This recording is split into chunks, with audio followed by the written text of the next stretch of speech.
Hi teacher, this is my recipe with eggs.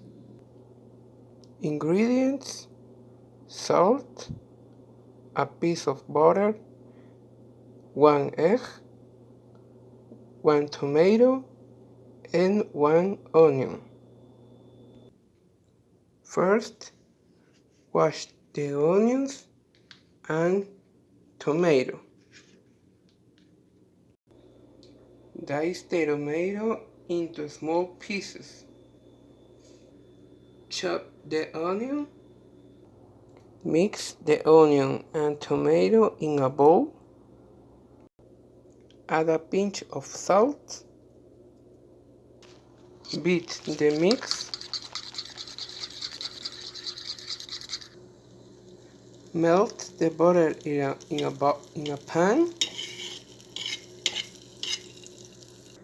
Add mixture to skillet. Scramble the mixture by 2 minutes. Like this. Here the recipe is done. Serve on a plate and enjoy it. Bye teacher.